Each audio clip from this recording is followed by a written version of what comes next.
So today we're talking about how does money affect your relationship? Is money affecting your relationship? What is your relationship with money? And you will definitely want to stay to the end of this video, just as you're listening to our discussion, as we take a brief look, just to get into some real issues and tell you how to solve this problem and feel empowered to be in the driver's seat and take real control. And today I have joining me Delores Mckenzie, and she's an author. She's a financial educator and solution provider. She's also an international transformational speaker and mentor. And she's a 2017 Grow Award recipient in Alberta. You definitely want to read some more about her bio. I mean, she is so passionate about what she does. You check the description below and you will find out all about her. And please stay tuned because she has so much to offer today. So Delores, I am glad to have you here with me today. Welcome. Thank you, Genese. Thank you so much for having me. It's my pleasure. I take it as a real privilege to be able to meet with you and share with you today. Yes. And I was looking at your book that you have. I mean, the one that talks about 7 steps to mastering the money in your relationship.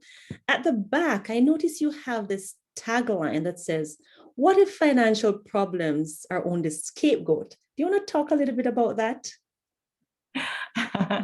That's amazing. Thank you so much. And it's great that you have a chance to look at the book. The 7 steps for mastering money in your relationship, also called the financial relationship blueprint. And the tagline says, what if financial problems is only a scapegoat? And what I have found is that money never gives problems. Money, there's no problem with money. The problem is with the person who is handling the money. What is their belief? What is their culture? What is their priority? And what priority do they give to the money? So most times when there are problems surrounding money, especially in a relationship, it is based on the priority that's given to the money in the relationship. And that's interesting that you say, but I'd like to get into a little bit more. Why the financial blueprint? the financial blueprint. I'll just say, a few years ago, I was impressed to write my first book, which was The Art of Obedience, 10 Biblical Financial Principles to Change Your Life. I enjoyed that book. But then as I was starting to get comfortable, I realized, no, that's not it. There is something deeper. That was just the baseline for learning about the finances. And then I realized that personally, I was walking through some struggles as it relates to money and the relationship. So I had to dig deep.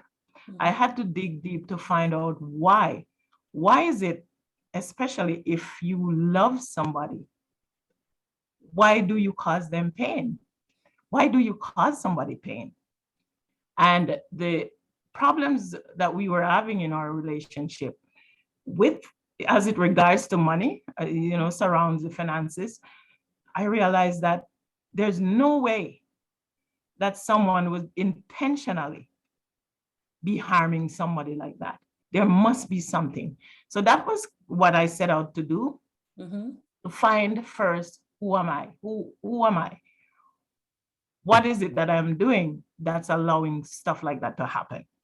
And that was kind of what set me in that direction of finding out what is the real problem behind financial problems in a relationship. Yeah. So I can tell that, I mean, you have experienced it yourself. You've seen the effects that money have on relationships. And I want to ask you another question, but before I get into that other question, I'd like to hear from our listeners. I'd like you to leave some comments below. Tell us how money has been affecting your relationship and what have you been doing? What are some of the steps you've been taking and how are you feeling? So let us know, engage with us. leave the comments below. And I'm sure if you have questions for Delores after as well, feel free to leave it in the comments below. So Delores, can you tell me, how can one improve their relationship with money? Excellent question, Genese. And that was one of the questions, the first question I asked myself, how can I improve my relationship with money, so that it's never always a struggle and things can run smoothly. But what I have found is that the relationship that I have with myself was what was mostly affecting the relationship. And why I say that, we have different things that have happened to us over the years. And, we've been taught different things about money. And I look at it, for example, I look at this example. A lot of people go to church and they take their children to church with them. The only time they ever give their child money is when the offering plate is going about. And they give them that money and tell them to put it in. And it's a simple action, but what is that message? That message is telling them that they're not worthy to keep any of that. They're not worthy. Everything they get must go. It doesn't matter where it's going, but that's the message. Okay, so the question is, how can we dig deep into what are the blueprints? What are the things that create our blueprints around money? And how can we, exchange the old blueprint for a new blueprint by doing things that are more uplifting to ourselves, having more positive self-talk, tell ourselves that, yes, we are worthy, And I'll just say, one of the things that when I realized that what was happening, especially when I found out about, the thought came to me about, passing the offering plate and having the kids just put the money. What I did was I created a system for my children. And I use the 1/3 rule with them. So I give them allowance and I give them the 1/3 rule. 1/3 grow, 1/3 give, and 1/3 spend. But I say to them, you don't have to spend all your third. You can increase your saving and your giving. And my kids have used that, so they look forward to getting their allowance. Right. So what I've found is that when people are, if from a young age, you learn how to handle money, when you're older, you will have those things ingrained in you and you will know how to better manage your money. You will have a better self-worth. If everything you get, you are told that you have to give it away, you feel like you're not worth anything. And it's that subliminal thing that's subconsciously eating away at us. And that's where it starts. So we have to first have a better relationship with ourselves, make sure that we learn to love ourselves. And I would say, love yourself enough to pay yourself first, right? So you love yourself, have more positive self-talk, have more positive affirmations around, around money. And then when you're doing that, after you're doing that, you realize that there may be something that I'm holding on to, a grudge that I'm holding on to. Some people chase money. Why is it that money is always running away from people? Some people, the ones that are chasing, I always say money is like a river. You can never catch the river, right? You gotta go ahead of it and wait for it, right? So you have to get out ahead of it. And getting out ahead of it means that mentally, you have put yourself in a place to receive money. And that's one of the big things that I find that a lot of people are not aware. Their awareness is not there, even how to do that. How to do that. And that's one of the things that I seek to help people to find. How do you do that? How do you get ahead of it so that you're there to receive it, right? Yeah. And you make some really valuable points. I mean, some things I never saw. I mean, now that you mentioned a thing about going to church and, them giving you that money to give, that's a really valid point. I've never looked at it that way. And you've answered one of my next questions, right? Because I mean, the next question I had for you, what is the most important thing that one should consider in order to improve their relationship with money or their relationship with others? But I can hear you really putting forward how important it is for how we're talking to ourselves, our self-talk, and how we're treating ourselves, and our relationship with ourselves is actually first and foremost. So, I mean, is there anything else that you wanted to add to that I've missed? Really? Yeah, definitely, because you cannot give from an empty cup. And that's what a lot of us try to do. You give from an empty cup. Fill your love cup first. Fill you up first. When you take care of yourself, take time to take care of yourself. And sometimes, taking care of yourself, which is the number one optimal relationship that you need to build, yourself. Yes. When you're doing that, sometimes people will think you're selfish, but you have to know how to differentiate selfishness from self-care. Yes. And you cannot unselfishly take care of yourself. You got to get some me time somewhere, right? So good point. You got to get some me time. Yes. Yeah. So that is the most important thing, taking care of you, filling your cup so that you have more to give. Yeah, and that drives me to my next question, because it is said that everyone wants to be happy, right? And how can one find happiness in their relationships to their money relationships? What do you have to say on that? That's awesome. You see, one of the things that we do, and sometimes we don't even realize, that we carry grudges and we don't forgive. And sometimes even when we say, oh, I forgive and forget. No, you never forgive and forget. Because if something happens, you're going to come up with the same thing again. So how do you truly forgive and let it go? And that is what I seek to help people to do. Learning the forgiveness breakthrough process. And I have walked through it. I have been through it. I had to, at one point when I was writing this book, I had to stop. When I came to talk about trust, I had to stop. And then something happened in my life and I had to go back to the book. And the same process that I was putting together to teach somebody how to forgive, how to let it go, I had to walk myself through that process. I had to walk myself through that process. So I am a living example of what this program can do for somebody, because walking you through that process, be able to release. It was like, a weight come off your shoulder. We carry now around this backpack. What's in your backpack? What's in your backpack? What's weighing you down? You have to let it go. You have to release it. And that's one of the main things and then once you release it, you find that your creativity increases. Yes. Your thought process increases. You get better and you're able to do so much more in flow. You're able to flow so much more. That's wonderful. And Delores, I think that's what makes your book so powerful, because it's coming from your own life experience. You've experienced it, you've been there, and you've also learned how to overcome.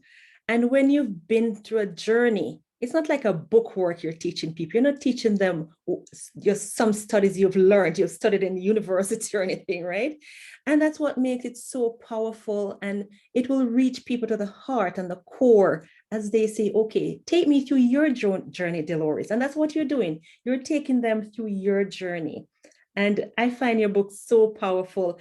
But before I move on to the next thing that I want to get more into your course and your book, but I want to ask our listeners, have you subscribed to this channel as yet? Make sure to hit that red subscribe button and turn on your notification bell so you can be the first to be notified of all our new upload every week, twice a week. We're going to be making it 3 times a week soon.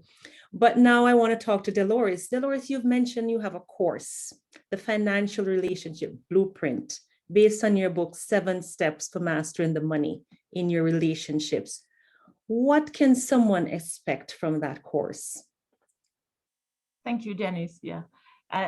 There's 7 steps for mastering the money in the relationship, the financial relationship blueprint as it relates to money and relationship.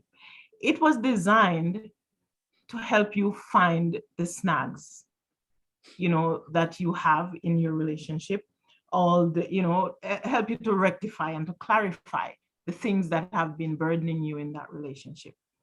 And the course itself will help you to master your relationship with yourself. It will help you to master the relationship with money and the relationship with others. And one of the most powerful sessions is that forgiveness breakthrough session that's in there. And when you walk through this process, and I walk through this process with you, because I have been through the entire process myself. And now I can see, ask me, am I the master of the money in my relationship? Yes, I am. And, even individually, I can share with you, as it relates to you, the different things that I was able to accomplish after going through this program. How the relationship, 30-year relationship, was mended, because of walking through this system. So yeah, so anyone, it is for everyone. Because right now, I realize that 91% of people are struggling financially. And most time it's not because they don't earn enough. It's not because they don't earn enough. It's because of their money blueprint. It's because of the way they see money, the priorities that they've put in, and how they're not able to maneuver themselves to manage themselves, the relationship with themselves, with others, and the relationship with money. And that's what I'm here to do, to help you with that. Right. And I know from my own experience, not necessarily related to money, but there are times in my life when I've had other problems and I am in a denial mode. And we can be in denial mode when it comes to money. So can you tell me some of the things that may be occurring in that I might be denying and I'm not noticing that I should really look out for, to say, you know what, I probably should check Delores and get this course on the way to be proactive instead of being reactive? How can I be proactive, Delores, and look out for some of these signs? What are some of the signs you notice sometimes that people see and they actually ignore that they should really take note of? Excellent questions. In 2017, I was asked to give a talk at the University of Calgary. And, at first, because I'm a financial educator, I didn't think that the topic that they asked me to speak on was my forte. They wanted me to talk about abuse in the relationship. Right. Fancy that, right? And then I had to go dig and deep some research. And when I was researching, I found out that there are simple things that people will do in a relationship. And because, especially as women, we are independent, we brush it off. But when I delve into the different types of financial abuse, what is really financial abuse? There are similar things. Even if financial abuse is more like when somebody does things to stop you from having the rewards of money, whether it's you earn it or they earn it together in a relationship, or however the money comes about. But they refuse to give you have to beg for money for grocery, beg for, simple things like that. If you need some money, the money is not being talked about at the table at all. Right. But their toys are more important than even the kids' education. Simple things. But these are some things that we would overlook because, we are like, independent, and we want to have our own money and we want to do our own thing, and we are able to fend for ourselves. We're in the relationship fending for ourselves, and the other person is enjoying by themselves what they earn. But you still have to provide for the entire relationship. And it's happening all around me. I see it. And we sometimes are in denial of that. But it's those little things. When you take some time, what will happen once you start going through the process of of self-reflection, a lot of things will be open to you, because you get to, instead of having just spending that extra quiet 15, 20, 30 minutes early in the morning and reflecting on your life and reflecting on things and putting yourself in that space, you will get to reflect and see all the things that you've been overlooking or shoving under the rug or bypassing. And these are things that can make a big difference, can have you make that decision to turn your life around, to take hold, take the reins and do something for yourself. And I'll say, unfortunately, one of the things that I noticed that people are more interested in watching a cat purr or doing those cat videos rather than some heavy topics like this. It's a heavy topic, right? When it comes to money and relationship. Yes, it is. Yeah. And lots of times I see even big people are speaking, public speakers, and they do one little line about the money and the relationship, and that's it. They never delve into it. But I feel so blessed that God has really, given me the opportunity and showed me what is there under there that I need to pull out. It doesn't look pretty. Not all of it is pretty, but it must come to light in order for there to be change. Yeah. And, I have been reading your second book, The 7 Steps to Mastering Your Money in Your Relationship. And, I've asked myself, okay, I know I'm going to have this talk with you. I should be able to tell the viewers what's my favorite topic. And honestly, Delores, I could not think of my favorite topic because all of those steps are so important. But if you really force me and say, Genese, no, you have to choose one, I would say, because I see myself as an action person, like a person who loves taking action, I'm going to say I love step 7. That goes into the action steps, right? I have your book on Kindle, and now I have my own hard copy. So, I like options, right? But I'd like to encourage our viewers, if you like to have your book on the run, go order a book on Kindle, right? And I'm going to be putting all the information in the description below. So if you were not following through with the talk, check the description below. You will see how to get the book on Kindle. There will also be a link. You'll have different resources. You can check how to contact Delores if you have questions for her. I'm sure she'd be happy to set up a no obligation talk with you on different stuff. She'll be happy to tell you her story. People love to hear stories, and sometimes people like to know that they can relate to others, right? How can I relate to Delores? What do we have similar? And check the description below. There's so much about her that you would love to know, right? And we so appreciate you for joining us today. And I just want to give Delores just a chance to say some last minute stuff. If there's anything last minute you want to add before people hop off. So before you hop off, let's hear Delores' last words. Yeah, I just want to appreciate you, Genese, for having having me come on and share my heart. I love to share my heart. Yes. And I would encourage people, if you want to move your life to the next level, something's blocking you and you can't figure out why. Connect with me. Let me show you. Let me walk you through that process and show you, help you build your belief, help you set your goals, help you put your mind in the right place and applying the daily actions. Okay, thank you so much, Genese. And thanks to everyone for watching. Yeah. And if you find this video useful, please remember to give us a thumbs up, all right? We really appreciate you joining us. Thank you so much for joining.